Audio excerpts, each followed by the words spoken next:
And welcome to Welcome Home Radio. The waters in the mortgage industry can be pretty muddy, whether it's investing, leasing, renting, home insurance, or myths and misconceptions. Welcome Home Radio has the answers for you, the consumer. And now, to help you make the right home buying decision for you and your family, here are your hosts. Good afternoon and welcome to Welcome Home Radio 2021. My name's Alan Pace and we're going to get started. Today we're talking fencing, and I guess before we go anywhere, I have to explain my camera. I wish I could. Anyway, we'll get that adjusted for next week. Today we're talking fencing and all things homes, home purchasing and selling. And we have a guest on the show. Juan, are you there? Yeah, I'm here. All right, good. So Juan is in the business of all things home construction, remodel. So I'll introduce Juan and let him talk a little bit about what he does and what he can do for you. Go ahead, Juan. Well, good afternoon, everyone. My name is Juan Boyles. I'm with D5 Construction. We do a lot of exterior beautification projects. So we do roofs, we do pergolas, we do concrete, and we do fencing, which we're going to talk about today. A little bit different about our business. We are mainly comprised of first responders and veterans, and we like to connect with the communities and give back to where we can and help, foster future entrepreneurship for veterans and family members of veterans. So that's mainly our focus. That's great, and appreciate you working with veterans. I know they do, and patriots. And well, let's get right into it. I know as a realtor, whether I'm selling a home or buying a home, fencing is an important aspect of the purchase or the buy. Typically, when you put a home on the market, one of the things you need to make sure is in good shape is the fence. A lot of times that's not the case, especially in investment homes where they're flipping it, things like that. But as a buyer agent, it's one of the first things you point out, because what do most people have? They either have kids or pets or both. And of course, privacy is a big thing. Swimming pools, hot tubs, etc. So in the Dallas-Fort Worth market, I understand you're based in the Colony, which is right smack in the middle, and it's just booming over there. Do you primarily build new fences? Do you do repair? Do you do both? What percentage of your business is new versus repair? I would say about 80% is new builds. We're moving away from doing repairs and whatnot, just because we found when we're doing some of the projects, there's been a lot of shortcuts been taken. So you'll have your 16 gauge steel posts in the ground, but they only have maybe 40 pounds of concrete when they should have about 2 feet dug down and filled in with concrete. We run into that quite a bit, because out here the soil is really hard to dig into, and especially with the new built homes out here, they just slap them together, and it's a quick fix. And unfortunately, it shorthands the homeowners when they're buying, is because they don't know. So one of the key aspects that we do is a lot of education on that piece. But to answer your question, we prefer new builds, and we do majority of new builds, because when we do an inspection, we look at your fence. We do test on site, and we show the homeowner exactly what their fence is, at right now at the moment. Does it actually need to be repaired? Can it be repaired, or is it just overall cost effective? Just toss the whole thing out and redo it. Yeah, the other thing, I'm glad to hear it's 80%, if not higher, because it's hard to fix a fence and make it look like it's any good. So, so I take it when you go in and do an inspection, you measure. You ask questions what they're looking for in their fence.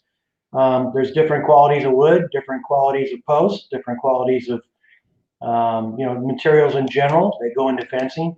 You also have to work with utility companies, correct? Correct. So when it comes to quality of wood, when we're talking about life expectancy of fences, your pine fences is on your lower end of quality. Your cedars on your higher end of quality. Your pine fences usually last, if you just install it, never take care of it, never do maintenance, between 5 and 7 years. That's when the bottom of the post start, not the post, but the pickets start warping. You'll see that in some older homes. They'll have that grayish tone onto them. if they haven't been properly sealed or stained. Your cedar fences, on the other hand, somewhere between 11 and 15 years if you just installed it and left it alone. But I've seen cedar fences last up to 30 years with proper maintenance. And what is the difference between, like on posting these days? I know a lot of people promotionally go wood in their first home, wood post. You primarily do metal, correct? Correct. Just because here in Tarrant County, they just released a new building code for it. They actually state that it has to be steel now, just because of the high wind area. This area gets hit with a lot of hail, a lot of high winds. We have a lot of older homes that have wood posts. They come down pretty easily, and steel is just much more resilient to that. Blair, are you with us?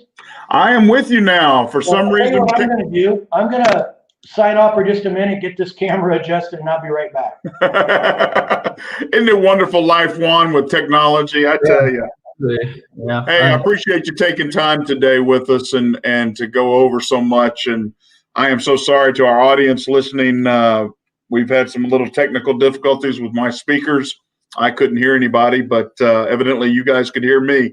Hey, it is January 20th, and of course, Joe Biden is being inaugurated as the president of the United States. It's going on right now. It's going to be interesting. And I did want to bring up one. I'm sorry, I'm going to take a step back, but I do want to give some financial information to folks out there.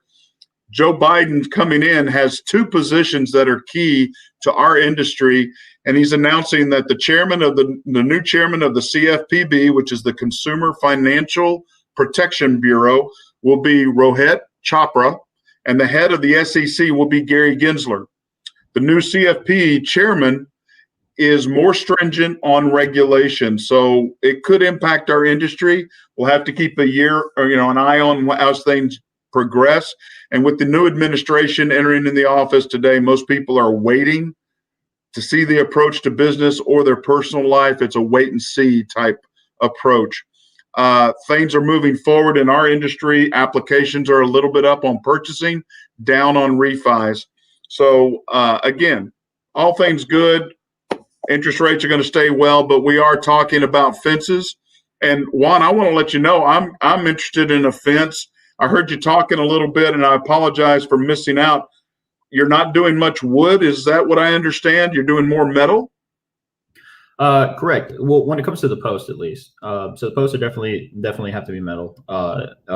My recommendation, just because, again, the high wind areas, hail impacts, whatnot, it's just a lot more resilient. It's going to last you a lot longer. It's in the long term, it's going to be more cost effective.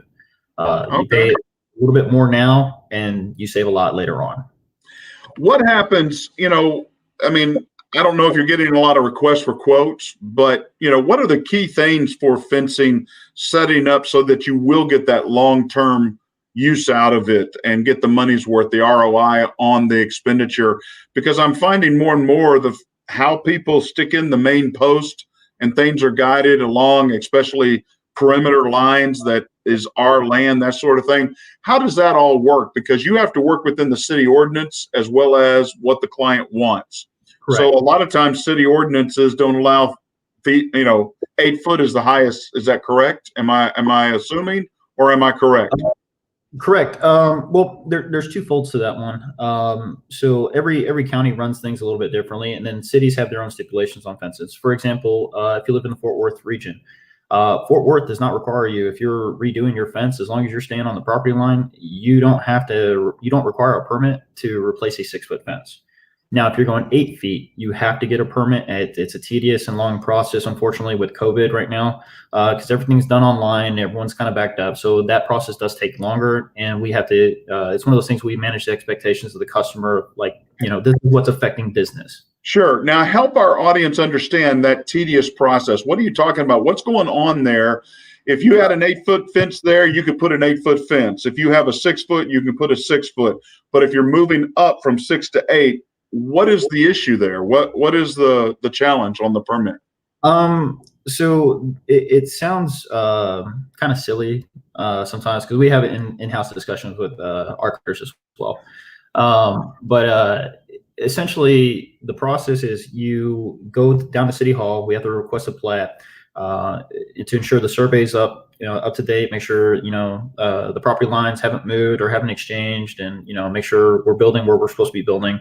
Then you also want to make sure, you're looking out for irrigation lines, because again, some of the trades out here in Texas are unregulated, which affects how we do business when we come in afterwards, someone else. So you'll run into, sprinkler lines not being buried at a proper depth or in the wrong spot. We break those all the time. It's insane how often it happens. It's got to the point where we keep it a bag of PVC pipes and spares to replace them. But Wow. piece.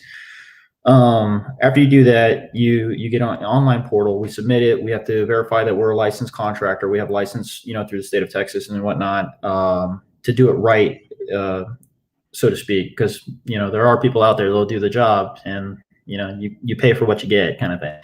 Yeah. So I definitely, warn people about that.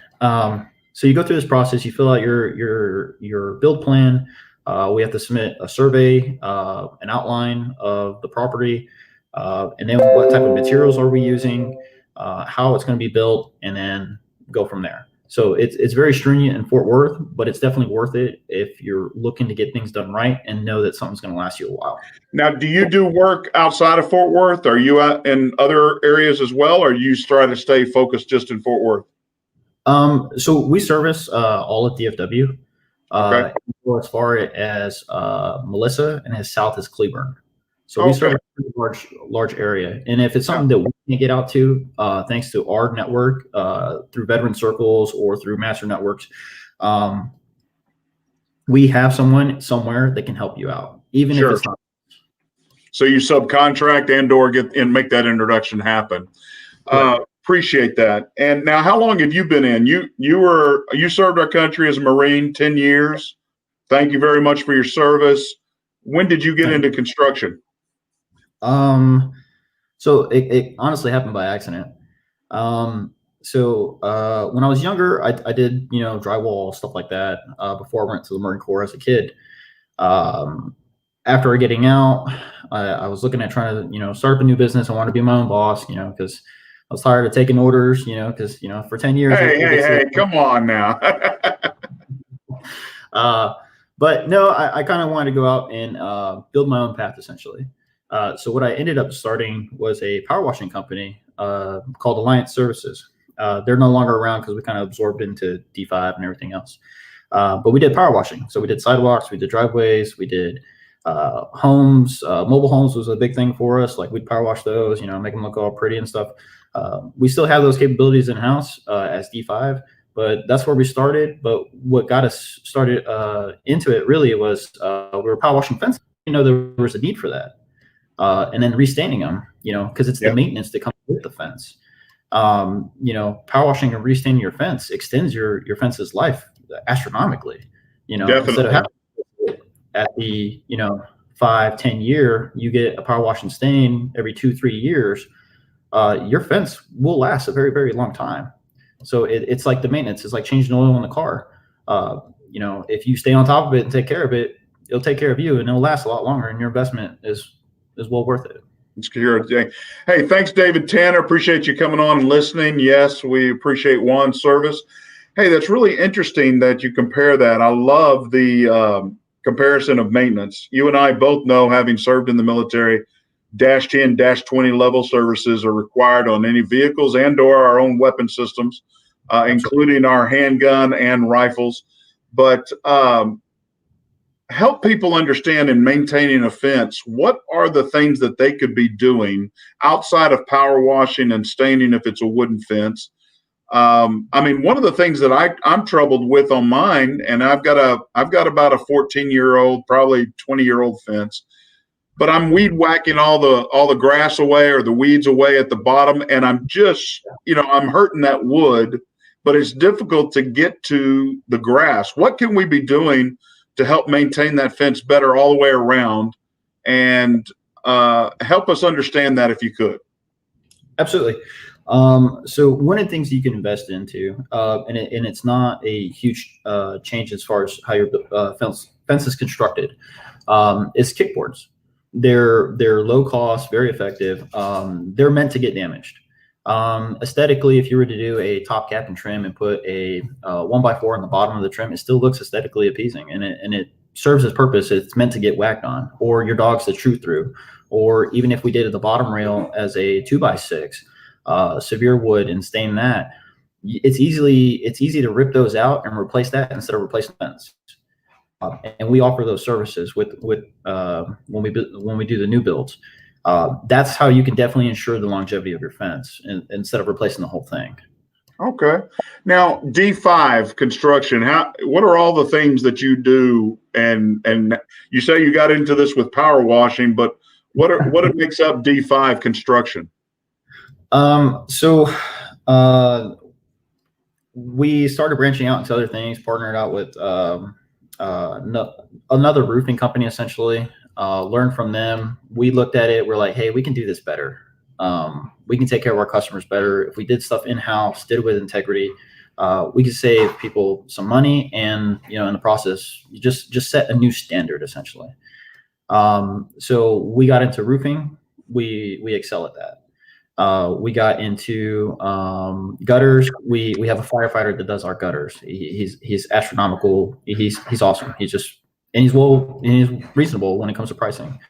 We got into fencing. My guys do that. I'll be out there and do it. We have a thing in our company. If you're the sales rep for the job, you'll be out there doing the job with them. So if the customer has questions or whatnot, you'll see one of our faces out there. So the guy that has you sign a contract, says, hey, we're doing this job for you, he's going to be out there with you. And I think that's different from having an army of sales reps that say they're a construction company and they just subcontract everything. There's Sure. no accountability of the work, essentially. Sure. So that's the kind of model that we took. And then exterior painting, we do that in house as well, and concrete. So, and then pergolas and extended patios. So if you check out our Facebook page, /D5 Construction, we post all our projects on there. That way people can see them, kind of get the idea. We have customers send us Pinterest ideas all the time. We'll take it to the drawing board, say, hey, can we do this? Can we not do this? And we're slowly evolving from there. So our 5-year plans to get into full construction. So hopefully we'll be building houses from the ground up soon. Awesome. Wow. That's ambitious. See, do you happen to do, you talked about pergolas. Mine, by the way, about a year, I guess it was 9 months ago, my pergola just collapsed. It just, and thank goodness it went away from the house, not toward the house. But I've got the wood and everything, but I don't want to do a pergola. I want to do those sail covers for my patio. Have you ever seen those where they have different colors and I want to get some type of look of angling and covering for my pool patio area, but I want to do it inexpensively. I think that would be a cheaper way than just rebuilding a pergola of sorts. Is that something that you do? I haven't done one of those, but it'd definitely be a great opportunity for us to try. If it's something within our wheelhouse, we'll definitely try it. Well, I already want you to come out and look at my fence. I want you to look at it. I want you to see what we can do on some of the repairs, possibly even if we need to stain it to upkeep it. But look at that patio. It's amazing once you pay off your home, and I think it's even before you're paying on your mortgage. You want to maintain your investment. And so, like you said, healthy maintenance going through. We just updated HVAC systems. We just did a lot of work this last year. I don't know why 2020 was refurbish the home year, but that's what my wife got into. And so she got herself a new kitchen, a new bathroom, and of course, HVAC was done. And now we got to go outside, and the fence and that patio covering are probably the two priorities that we see out there. But help us understand, you talked a little bit about foundation. Is that correct? You do some foundation work as well? We don't do foundation work for the home, but we do concrete. So exterior concrete, your sidewalks, your driveways, your patios. We could tear those out, put in brand new ones. And that was another thing that we're still working on as far as trying to get it down more cost effective. just because we absolutely refuse as a company to use cheap material. We just refuse. Sure. To be competitive and still provide a great quality work, that's one of the things that we're still tackling. That's awesome, and I appreciate your efforts in that. And as far as whatever I can do as a fellow veteran, I will be glad to do it. Introduce. In fact, one of the things I got into last year, and I now am able to provide, is I do VA construction loans. That means they're able to actually work with a GC like you, but everything's financed. You don't do a spec home. You're able to do a full construction. And so it's a lot of fun that way. We might be able to talk a little bit further, but hey, welcome back, Alan. Thank you. Sorry about that. Had technical difficulties. You and I both. I mean, I guess I didn't want to hear anybody, and we didn't really want to see you. So, I mean, hey, yeah. I don't know. I just never give up. Never surrender, right? Yeah, there you go. Hey, Juan, what are people, and speaking about fences, what are people not aware of? What can you educate us, just like you kind of did a little bit on maintaining, but give us, in the everyday Joe's vocabulary, what can we be doing, or what should we be looking for? Because here's my perspective. I go for a walk. I'm taking my dog, and I got to tell you, he knows every fence to go after because it has the smell of those dogs behind. But there's a couple of dogs that have already started beating their head through, and they're actually able to stick their head through the fence because those boards are broken, or they're worn, or nobody's working through them. I go around sometimes with a hammer and nail loose boards in. What are things that our listeners could look for dealing with fencing, and what they should be aware of to look for? Because I'll be honest with you, I'm totally ignorant on anything that a fence, post, all that sort of thing. Absolutely. So one of the things we also do when we're trying to educate or spread information out there, it's the quality of wood. So a lot of people don't know that wood's graded, especially when it comes to cedar, because cedar comes from different parts of the United States and sometimes Canada. So you have your Sierra Reds, your whites. We typically lean towards like a Japanese cedar that's imported, just because the life expectancy on it, it's a lot longer. But it's definitely asking your contractor, whenever you're hiring a contractor to build your fence, ask them what grade of wood and what type of wood they're using, because we never get asked that. And it's one of the things that I always bring up in conversation, just because I want people to be aware of it. And then it's more of an argument for me as to justify why we're charging what we're charging, because my thing is this: I want to do it right the first time, and I don't want you to call me again for problems. I want you to call me again because we want to start a new business, or I want to make sure you're taken care of, essentially. So wood is graded. You have grade 1s through 6.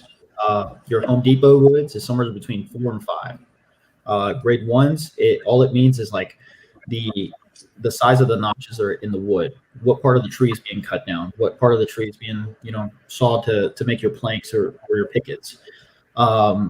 Depending on those notches, doesn't matter if it's 25 miles an hour winds or higher, those are going to come out eventually. Or if you hit it with enough water, those notches are going to come out. Grade 1 has very, very minimal notches. So you're going to have the maximum privacy. You're going to have the longest lasting wood, and then also the thickness of wood. Know what you're paying for. Because I've seen contractors, not to mention names, because everyone knows a guy. They'll come in and they're like, yeah, I'll do it for $20 a foot. Well, if you're doing it for $20 a foot, I would ask the homeowner to really do their homework about this contractor, because that's unrealistic, especially if that fence is going to last you a couple of years. So definitely, talking about grades of wood, what type of wood, and then after that, types of stain. The one thing that really grinds my gears about this stuff is that you'll build this beautiful fence, but then paint it.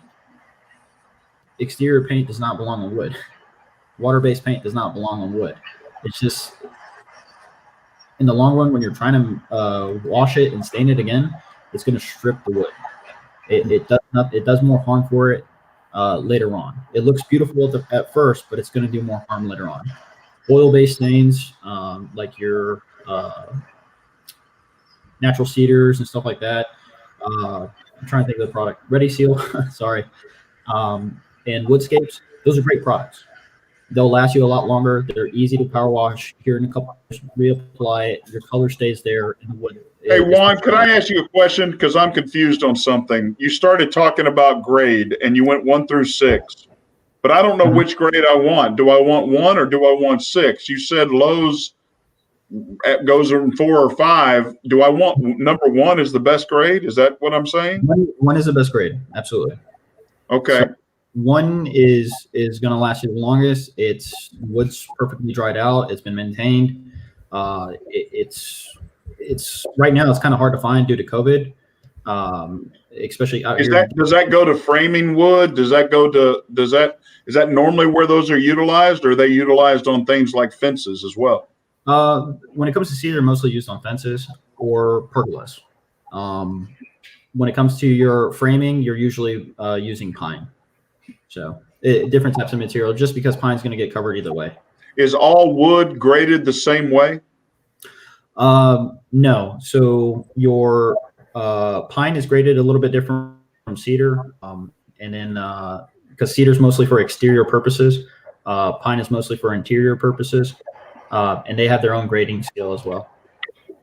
But that's something we could definitely talk about another time. Sure. No, I mean, one of the things I did want to get to is to help our listeners. Okay, we talked about the fences, but when they're talking to somebody that is in that industry like you, what are the key things they should be asking for to see? I mean, first off, insurance. I got to believe, is there permitting you're required in the cities that you work in? Insurance requirements, those sorts. What do they need to be asking about? And of course, David Tanner and others are listening in. Please comment. Please let us know what other questions you'd like to ask Juan about his industry specific, and let him guide us a little bit. But give us some insight on what we should be asking those people. So one of the things I would definitely ask is proof of insurance. A lot of contractors are not happy about doing it. I'm totally okay with doing it. $2 million policy covers everything. So if your fence burns down for whatever reason, for a freak electrical accident or whatever, you're covered. You're protected. You know, we will make sure you're taken care of. But if you get the guy that's not licensed, not like, again, I'm going to go back to you're paying for what you get. Also bonded. Are they bonded? You know, here in the state of Texas, it's not required. We do it either way because it's the next step to make sure that you're taken care of should something happen. What does that mean, bonded? Help our listeners understand. I understand insurance, most of them will, but what does bonded mean? So essentially bonded, long story short, is we have money set aside that we have entrusted to a city or to an authority that says if X, Y, or Z happens, like someone gets hurt on the job site, or we completely mess something up for your home, we have the funds set aside to make sure we're taking care of it. So it's not like you pay me your deposit and we up and scram. I can't do that. You will be very easily able to find me. So okay, it helps us be accountable, and it lets the homeowners know that they can, should anything happen, they can reach out and get a hold of us. And Blair, when you're talking about real estate, you're talking about lending, fencing's a big deal, especially on the lower end homes. Just sold one close to where Juan's based, and it was a promotional home in the low to mid 200s, and the fence was a fence worthy of a $800,000 house. It was the guy just built a beautiful fence, and where the average days on market was 35 days, I sold this one in about an hour. Because as soon as people, I'm telling you, kids and pets are a big, big deal, and privacy. Yep. Well, Robert Frost. It had rails. It was beautiful. Robert Frost, I think, said it best. Are you familiar with this famous quote? Somewhat. Robert Frost stated, "Good fences build good neighbors." And the bottom line is, I want my privacy, but I allow that to happen. I mean, there's a lot of confusing things go along with that quote, but I love it because it allows us to, hey, I establish my property line, I establish my relationship, I will let you in, but there are times I'm not, and that fence is needed. And so I agree with you, Alan. I think it's a good selling point for a home. I think it's a strong appeal. And especially if it looks good, it can be a tremendous value, I think. Just like the ROI on just painting the front door is 400%. I think a good fence is the same thing. Well, the appraiser actually called me on that home because there was a issue with the door lock a little bit to close it. But he said, dude, that fence, he said, I know these people, take care of things. He goes, that fence is amazing. And we had a pretty high price on that because you can't get it if you don't ask for it. Right. Yep. And we only missed it by, $1,000, and we thought we might've been a little bit more than that off, but that fence just rallied, man. It was like, that's awesome. Screaming. Let's talk about the guy or the family that has a pool in the backyard. We already talked about height, 8 foot, but are there special requirements needed in cities and or clientele that a pool being surrounded, what type of fence is needed? You can't just have a 5 foot chain link fence most of the time. No, I think you're going to have a 6 or an 8 foot, and viewing is not going to be possible. They're going to be overlapped, I would thought. So it's partially true. It really depends on the city. Some cities do allow side by side. That's just the picket next to another picket. Board on board is the picket on top of the picket. Really, really city dependent. City of Frisco allows side by side, but this you have to watch out for is while the fence is being built. 9 times out of 10, they're not one-day projects. And if your pool has water in it, active water in it, it has to be secured every time the job site is left alone. So because you can be sued for it. And that's one of the things that we have to ensure when we're building around a pool. One, the pool's tarped because you don't want any, excess debris in the pool. And Amen to that. Like after the job site's been secured for the day, we put up an orange construction fence all the way around it. And that's to keep out the dogs, to keep out the kids, because you as a homeowner here in the state of Texas, you are liable for it if something happens to someone and your pool is not secured. And it even comes to the door building regulations too. In certain cities, they dictate how high the latch has to be so a toddler is not able to open your latch if you have a pool. So those are some of the other questions you have to be mindful of and ask. I have a couple of questions for you, Juan. I'm assuming since you build fences, you also demolish old fences before you build the new ones, correct? Sorry, you broke up real bad. You demolish old fences before you build new ones? That's that part of your job? Correct. Okay. So the other part is a good survey. You have to be careful not to put a fence on the wrong person's lot. Is that up to the homeowner or is that up to you? So legally it's the homeowner's responsibility. We, on the other hand, again, can't say this for every contractor, but we take it a step further. We put the ownership on us. So we look at the plats, we look at the surveys before we even start building, and we spray paint where we're going to dig holes. We line it out and everything. We take the extra steps to make sure the homeowner is protected. Just because when you hire us, our job is to make sure that, one, we meet your expectations, but also exceed them and take care of you, doing it right. It's just one of those things that we value as a company, but I can't say that for every contractor. For sure. Now, we're running out of time here real quick. I want to go over one thing that I found, that because we did have our fence spray painted, but they covered my car, but they did not cover my neighbors. And of course, that stuff is sticky. That stuff is sometimes permanent in some cases. How does that go about? What do you recommend doing? And again, you ask people, I'm sure, to move their vehicles. Do you spray it on or do you paint it on? And what is the best way for that to happen? So luckily with us, we don't use paint, because if you did get paint on your cars, you have to. Well, it was the finish. It was a sealer. A sealer. There you go, or something. I don't know. So if a stain, there you go. So in prime conditions, we do spray. Prime conditions dictates when we spray, though. So there's been times where we've had to postpone due to wind. Anything over 15 miles an hour, we don't spray. It's just one of those things we just do not do because it can linger, it can move.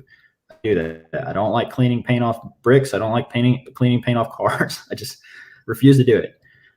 So good practice is it's harder for contractors to say no and finish a job and wait to get paid than to do it right. So if it's not ideal conditions to spray, don't spray. If it's windy outside and the trees are moving, do not spray. And even if you're painting, that stuff can still get in other places because it's paint. It's a liquid. Unfortunately, there's not a lot you could do about it. But when you do the preventative maintenance firsthand, know what your ideal conditions, working conditions are. Take the proper measures to make sure property is protected. You using cardboard against a brick or covering your cars in plastic. We have that on site in all our trucks. If that's a concern, we do it. But the thing is just being smart about when you're applying and how you're working. Sure. Hey, we're going to have to close it up. Juan, how does anybody, our listeners, get a hold of D5 Construction? How can they reach out to you? So we have 2 offices, McKinney and Frisco. But if you just call 972-435-4455, you can reach both offices. If someone just leave us a email or leave us a voicemail. I'm getting confused here. Leave us a voicemail. We'll get back to you as soon as we can. But that's honestly the best way to get a hold of us. One more time. Give us that number. That number is 972-435-4455. Juan, I just want to say thank you so much for jumping on here. Appreciate your service. Appreciate what you're doing there and sharing your expertise with our listeners. We do have a new format for everybody listening. We'll be showing every other week instead of every week now. So our next show is February 3rd. We are out there on YouTube, and please go and like us, follow us, share those videos, as well as find us at KVGI Media.